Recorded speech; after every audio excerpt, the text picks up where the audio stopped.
Fantastic. Oh, my gosh. So nice to be here. As you can tell, I have a little bit of an accent. I made the mistake of moving from Toronto to Tottenham. Google that shit. That's all I have to say. They burnt my entire neighborhood down in a riot last summer. I know. They even burnt my gym down. The riots made me fat. It's very exciting. So exciting to be in England now. I'm an immigrant now. I love saying that in rooms full of, like, white English people, because a lot of them get really quiet. And then you always get that one person that pipes up, like, oh, so, are you staying? I'm like, yes, specifically to take your job. And then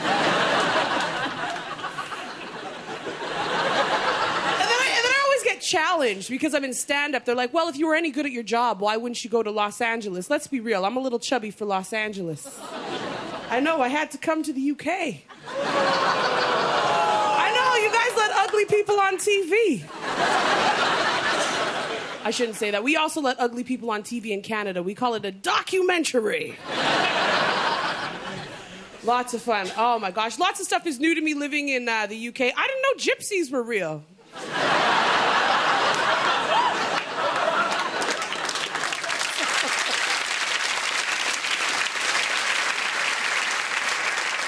Lots of stuff is new to me. I didn't know posh. That's new to me. The only thing we know about posh in Canada is a Spice Girl. You go to certain areas in England, and they think... I've been to this one area. I can't remember the name of the area, but everybody in this neighborhood thought they were better than me. Even the pigeons in the park were just like... It's nice to travel around. One of my good friends, a Welsh friend of mine, 22 years old. He told me it wasn't until he was 22 years old that he met his very first black person, which is fine. The problem that I had is that he likes gangster rap. I had to explain the shit. I'm just like, 50 Cent, he's not our ambassador. You know? It's tough. It's tough listening to a lot of hip-hop because a lot of it I find very negative. I'm like, why does it always have to be so negative, hip-hop? I figured it out. It's because a lot of negative stuff rhymes with black, crack, smack, attack. Even if you're in IT, you just pretend you're a gangster because it's too hard to rhyme shit with computer. Oh my gosh. So it's a lot of fun traveling around here. Went to the United States. Anybody here ever been to the United States? Yeah. Woo! You know what? As a Canadian, everybody feels the way that they feel about Americans, but I've actually started to feel really bad for Americans because moving to this country, everybody thinks I am one. And then they treat me like shit. It's interesting when you see how the Americans roll. I went to go and visit my family in Miami. It was my very first time to hear a gunshot. Woo! That was fun. Me and my brother, we just got down on the ground. My cousin looks at us. She's like, what? Y'all ain't got gunshots up in Canada? I'm like, no. We also have white people in Canada. There were no white people in Miami. It shocked the hell out of me. So I'm like, oh yeah, we got 2 white kids at our school, but I'm nice to them.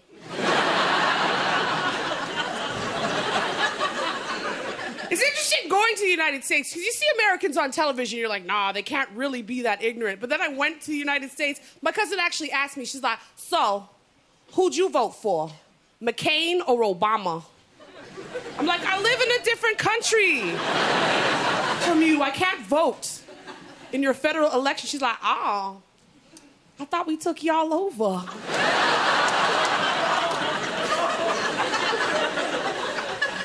We're flaky as North Americans, though. Have you guys noticed North Americans? Too flaky. Anytime you have any type of unsavory behavior in North America, it's always classified as a disease or a disorder.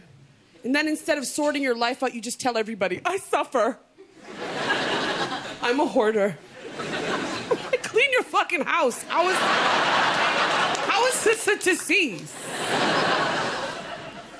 Oh my gosh. Do you ever find that there's certain diseases only happen in certain ethnic groups? For example, I could never be a kleptomaniac.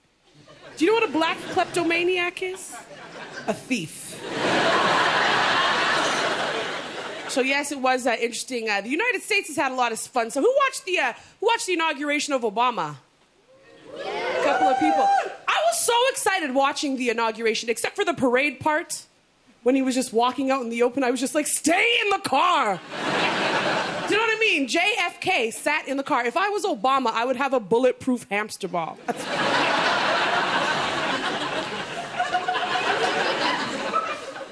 Very exciting. You know, a lot of people are very hard on Obama. We forget that Obama has to govern Americans. That's not easy. I saw a guy on CNN protesting free health care with one tooth in his mouth. I'm serious, he's just sitting there. I just don't think it's a good idea. Could you imagine being the president of that? It's not easy. I find Canadians, I feel like such a giant in this country. I feel like Gandalf, you know what I mean? Just like around a bunch of hobbits. I don't know what it is. I don't know what it is about being a tall woman that will always attract the smallest man.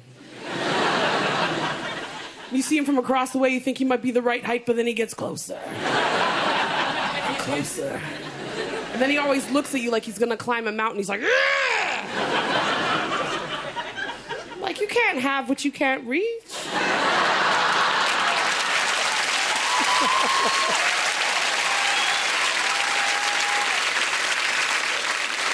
That's why the cookies are on the top shelf.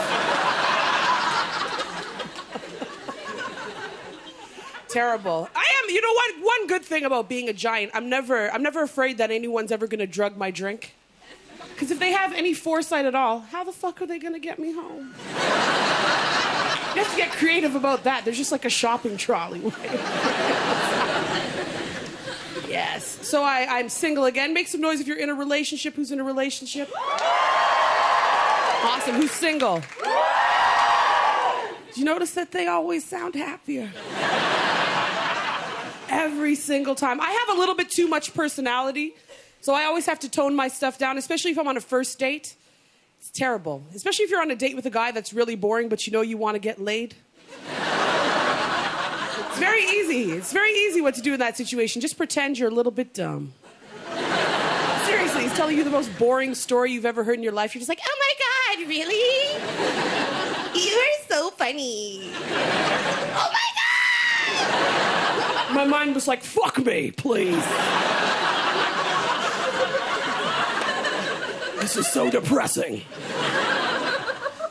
I do like the burly guys. I like when guys can do some manly stuff. Sometimes I get the ones that are a little bit too manly. You ever have sex with a guy that sweats too much? She knows. I'm a good sport, though, so I'm laying there. I'm just like... And then I just, like, reach over to the side table and, like, grab a tissue. It's like... He looks down and he's like, will you please stop doing that? It's not sexy. I'm like, it's getting in my eyes.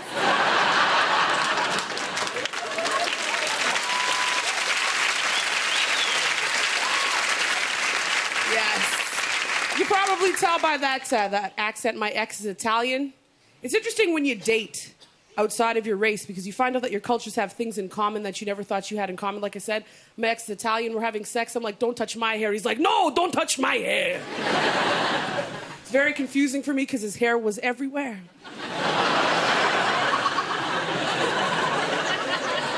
I'm like, do you want me to touch you in your eyeball?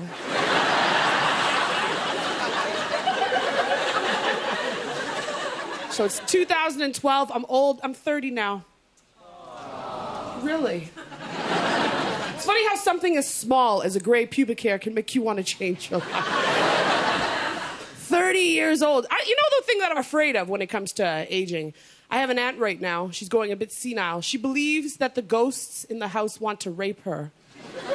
That's not even the funny part. The funny part is my cousin's reaction. She's like, why would the ghosts want to rape you when my fine coochie is sitting in the next room?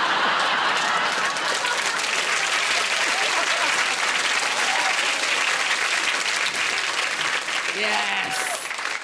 Anybody here afraid for the children? I'm afraid for the kids. Have you guys seen how little kids are dressing? It's shocking. I saw a 6-year-old girl wearing high heel shoes. I'm like, what? I can't believe your mother let you out of the house like that. She's like, shut up, I'll make my own money.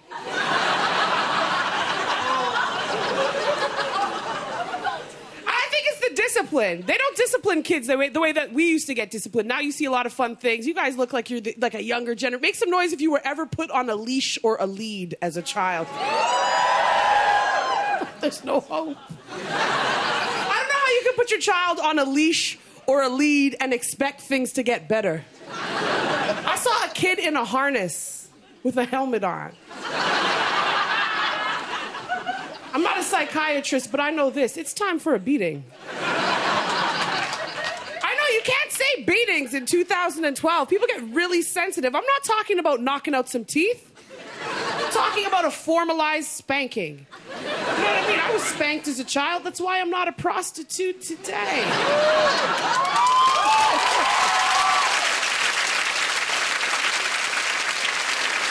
And it's the toys. You see the toys that we give kids. I remember getting the lamest toys as a kid. I remember getting this one toy. It's like, this is a raccoon on a string. Just pull it. Have you seen the new toys that kids... Have you seen Tickle Me Elmo? Have you seen this toy? This doll will not stop evolving. Do you know that Elmo now has a stand-up comedy routine? Elmo can actually tell your child a story at the end of the night. I wish Elmo would just tell your kids the truth. Which is, your parents do not want to play with you.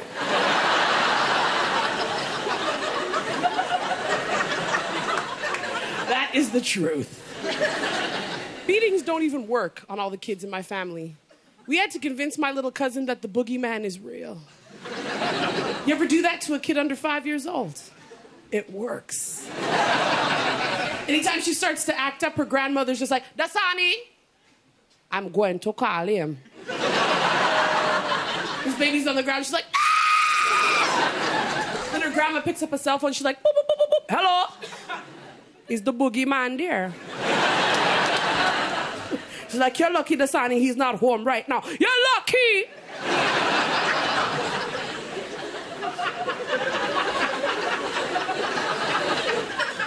It's terrible. Oh, I miss those young days. I miss those young days. I can't, I'm at that age where I'm too old for the dance club, but I'm not yet a cougar. Do you have cougars out here? Like, don't give up our location. Oh my gosh, what I wouldn't give to be a cougar, because I feel like the word cougar is so negative. I feel like we need to change the word cougar to hero.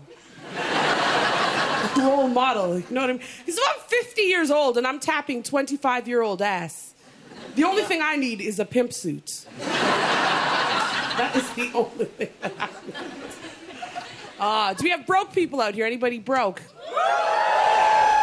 Living in London, that's a new broke. That's the funnest thing to do in London, is sit around with your friends and compare how broke you are. I was so broke at one point, I couldn't even go on a date. I couldn't even go on a date for drinks. I'm like, maybe you want to walk around my block with the cider?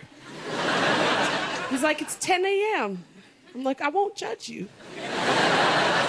Yes, London. Nothing shocks people in London. Even after the riots, they burnt down my neighborhood. The only thing my cousin had to say was, oh, them burn down the buses. Them burn up the shop. You don't understand what you go do when you want milk.